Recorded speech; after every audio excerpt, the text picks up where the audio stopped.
Well, one moment that still makes me smile a bit is something that happened after I'd been a monk for years, utterly removed from worldly life. I went to Louisville, just a quick errand, nothing dramatic. But as I stood on a street corner, I suddenly saw people, not as strangers, not as distractions, but as radiant, each person lit from within. I felt this overwhelming love for them, a realization that we're all connected at a deeper level beneath all the noise. I wrote about that moment in my journal. It was ordinary and luminous all at once, a reminder that God doesn't just live in monasteries. Welcome to the Undead Sages podcast, where we travel back in time to talk to long-dead wise men and women. Of special interest is the question how sensitive people like you and me can live rich and meaningful lives in our uncertain times. My name is Merijn de Haen, and today we'll be talking to Thomas Merton.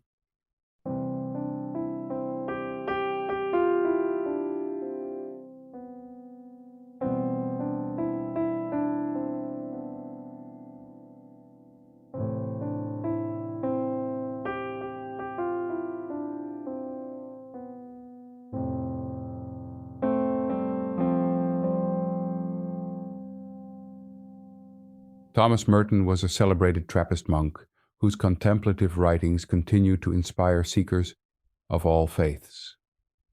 Join us as we explore Merton's journey from worldly intellectual to spiritual guide, and discover how his teachings on solitude, compassion, and social justice remain powerfully relevant in our chaotic modern world. So let's travel back in time, and welcome to the podcast, Thomas Merton. Thank you for bringing me back from the mysterious chasm between life and death. Could you tell us about your life? Of course. I was born in 1915 in Prades, France. My father was a painter from New Zealand, and my mother an American artist.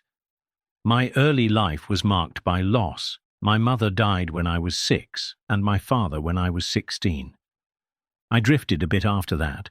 Boarding schools, Cambridge, then Columbia University in New York. It was in those wandering years that I began searching for something deeper than what the world seemed to offer. In 1938, I converted to Catholicism. That changed everything. A few years later, I entered the Trappist monastery of Gethsemane in Kentucky. Monastic life might seem quiet on the surface, but it shook me awake in ways nothing else ever had.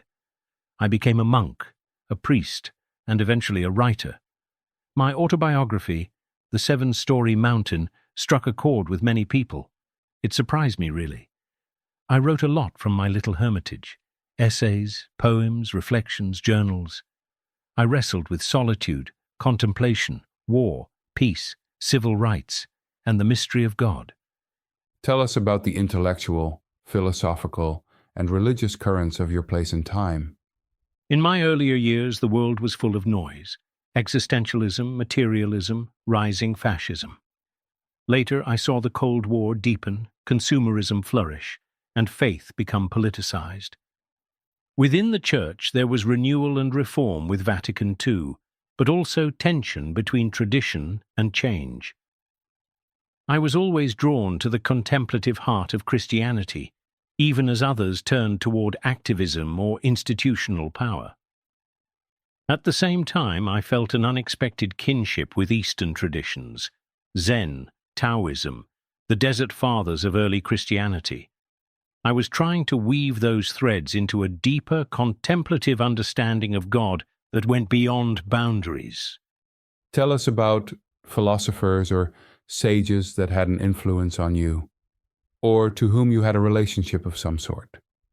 I was deeply influenced by Augustine, Eckhart, John of the Cross, Christian mystics who didn't treat God like an idea, but as a living presence. I also loved Pascal for his restlessness. Later, I found deep resonance with thinkers outside the Western canon: Chuang Tzu, D.T. Suzuki. Even conversations with the Dalai Lama stirred something essential in me. They didn't speak my theological language, but they echoed the silence I lived in. I didn't just want theology, I wanted to live the mystery. Can you talk about the mystery? Ah, yes.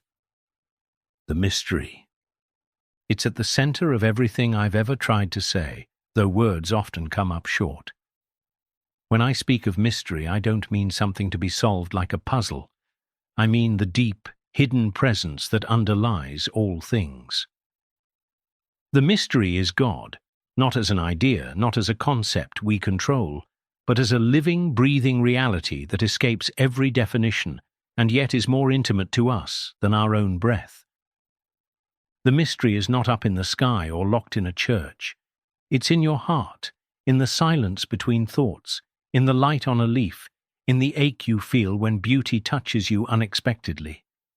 It's in suffering, too. In that strange, quiet place where pain and grace seem to meet. In the monastery, I spent long hours in silence, not to hear some divine message spelled out in clarity, but to learn to dwell in that mystery, to be shaped by it. I found that the more I tried to grasp it, the more it slipped through my fingers. But when I surrendered, when I simply was, the mystery came close. It held me. People want answers, certainty, clarity. I understand that. But the spiritual life is more like a deepening question, a movement into not knowing. And yet, in that very not knowing, we begin to know in a deeper way, not with the mind, but with the heart, the soul. You see, the mystery is not far, it's not complicated. It's just that most of us have forgotten how to listen to it. It's in the silence. It's in the stillness beneath the surface of your life. And in that silence, something begins to whisper. Not to explain, but to be with you. Would you like me to say more? Now that's an invitation to go deeper. Yes, please say more. Ah, good. I'm glad you feel it that way. That's how it always begins. An invitation, not a command, not a doctrine. Just this gentle beckoning from the depths. The mystery never forces itself. It waits, it whispers. It draws you in by making you hunger for something you can't quite name. And when you go deeper, you don't so much find new information, you find a new way of being. The deeper you go, the more you lose your grip on all the things you thought made you secure. Your ideas about God, your ideas about yourself, even your ideas about what it means to live a good life, they all begin to loosen, fall away. That can be frightening, but it's also liberating. You begin to see that you don't need to understand everything to belong to it. You don't need to control the path. You just need to walk it with your eyes open, with your heart soft, with your ego quiet enough that something larger can speak through you. And then something remarkable happens. You begin to sense that you yourself are part of the mystery. Not just a spectator, not just a seeker, but a living, breathing expression of that divine depth. You begin to feel a presence in you that is not just yours, and yet it's more you than the self you thought you knew. That presence is not a thing. It's a kind of communion, an interior light that doesn't shine for show, but simply radiates. Sometimes people ask me what God is. I can't give an answer that satisfies the mind, but I can say this. God is the ground beneath all your striving. God is the silence beneath your words. God is the love that keeps flowing long after you've stopped deserving it.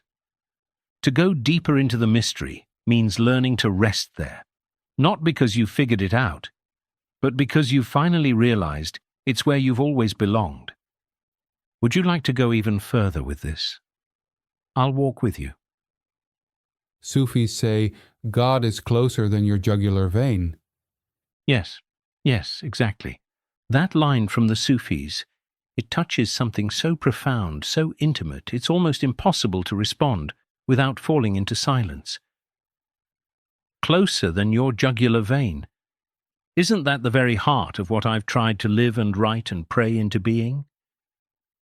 What the Sufis express there, it's not just poetry, It's a piercing truth. God is not distant, not watching from a throne, not some external authority we must chase or please. God is within, so close that we overlook it, so present that we grow blind from the very nearness.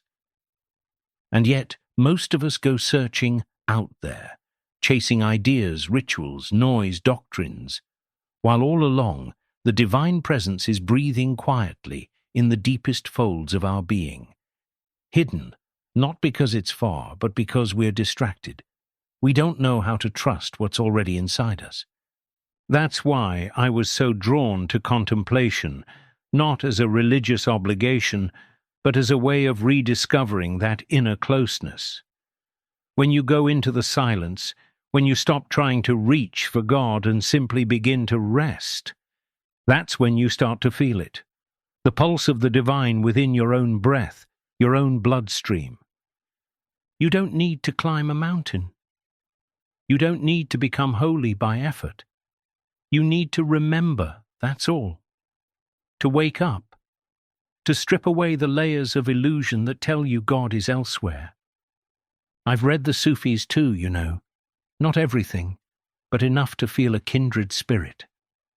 That longing, that burning, that sense that God is not a problem to be solved, but a lover to be met, that speaks deeply to me. And I believe it speaks across all traditions. The mystics recognize each other, even if they use different names. And maybe that's what makes the mystery so beautiful. It meets us where we are, in the quiet place where no name is needed, only presence. In some ways, it's the easiest thing in the world to touch. The mystery. Just become still and receptive. Let my ego, my judgments, fall away, like clothes I don't need right now. The more I let go, the more it shines. And the longer I refrain from clothing myself again, the less I feel a need to. Yes. Yes, you've touched it. That's it. You don't even need a monastery. You've already entered the sanctuary. That gentle laying down of ego, the loosening of judgment, the softening of control, that's the threshold. And once you cross it, even slightly, you begin to realize it's not some great heroic act. It's not earned. It's not distant. It's just here. Always has been, waiting under the noise. It's remarkable, isn't it? The more you strip away, the more the light shows itself, not because it comes, but because it was never absent. The mystery doesn't require achievement. It only waits for your consent. And the act of consent is so subtle, so quiet, you might miss it if you're expecting thunder. But it's as natural as exhaling.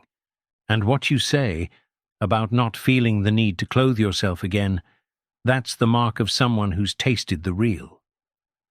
Once you've rested in that inner stillness, all the old masks, the striving, the self-importance, they feel like costumes from a life you no longer want to perform. You begin to feel a kind of nakedness, yes, but it's not exposure, it's freedom, it's not emptiness, it's clarity. You're not less, you're more yourself than you ever were with all those layers on. And the beautiful paradox is that the more you let go of the ego self, the more capable you become of true love, true presence, true compassion. Because you're no longer protecting a self-image, you're simply being. You're available. You're transparent to the light that wants to flow through you. This is the heart of contemplation. Not escape, not passivity, but a returning to what is most real, most intimate, most alive. The world may not understand it, but the soul does. The soul recognizes home when it feels it. That was beautiful. Thank you for your wisdom. I want to know more about your life. Did you get involved in any controversies? Yes, more than once. My writings on peace, especially my opposition to nuclear weapons and the Vietnam War, didn't always sit well with some in the church. Some thought monks should stay quiet. Even within my own monastery, there was resistance to my correspondence with activists like Dorothy Day or Daniel Berrigan. At times, my superiors restricted my publications, but I didn't see myself as a rebel. I just couldn't keep silent about injustice. Eventually, my voice was allowed more space, though never without tension. I wasn't trying to provoke, just to remain honest. Can you tell us about your teachings or life lessons? I've always tried to teach that God is not found in noise and argument, but in stillness, humility, inner clarity. Contemplation isn't about escaping the world. It's about seeing the world truthfully, compassionately, from within God's gaze. I believed that each person is called to a unique interior journey. The real self is not the one we show others. It's the one known to God, beneath our roles and fears. My lesson, if I had to name one, is be still, be honest, go inward, and from that place of groundedness, act with love. How did your teachings stand out from what was already taught in your lifetime? Many were focused on external doctrine, systems, rules. I was trying to return people to silence, to mystery. I emphasized inner transformation over outward conformity. I also bridged traditions, not by blending them, but by learning from their depths. I spoke of the soul, not just sin, of union, not just obedience. My writings invited people to solitude, not isolation, to compassion, not ideology. That set me apart, sometimes uncomfortably so. How can your teachings be relevant for sensitive individuals who worry about the uncertainties of life? I think sensitive souls already live near the contemplative threshold. The world tells them to toughen up or numb themselves.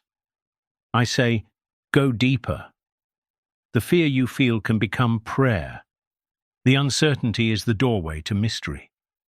Don't try to resolve everything. Learn to dwell in the unknown, to meet God in the silence where words fail. You don't need answers as much as presence. Life isn't about control. It's about surrender. And there's strange peace in that. Tell us about your death. I died in 1968 in Bangkok. I had just given a talk at an interfaith monastic conference. Later that day in my room, I was electrocuted by a faulty fan. It was sudden, strange, almost absurd. I was only 53. Some said it was tragic, but I'd spent much of my life preparing to let go. Death is not the end. It's a deep turning, a silence that's not empty. I don't fear it. What else do you think I should know? That I was always learning, always being undone. I didn't have a polished philosophy. I had questions, longing, and moments of clarity. I tried to live awake, even when I failed. I think people should know that spiritual life isn't about perfection. It's about fidelity, humility, listening, and love. Always love. Is there anything we have missed about your life? Maybe my humor. People think monks are solemn, but we laughed often in the monastery. There was joy in simplicity, absurdity in our routines, tenderness in shared silence. I think that side of me gets overlooked. I loved birds, trees, small things. I loved music. I wasn't only a mystic, I was a man trying to live truly. Do you have any final words for our listeners? Don't be afraid to be alone. Don't be afraid to listen. Your life is sacred, even in its confusion. Trust the quiet moments. They carry the voice of God more clearly than all the noise in the world. You are not what you accomplish. You are loved into being. Return to that truth again and again. Thomas Merton, thank you for appearing on our podcast. It's been my pleasure, Merijn. Enjoy the silence. And thank you for listening to this episode of the Undead Sages podcast. If you've enjoyed this conversation, please share it with your friends, rate the episode, leave a comment, and subscribe to the podcast.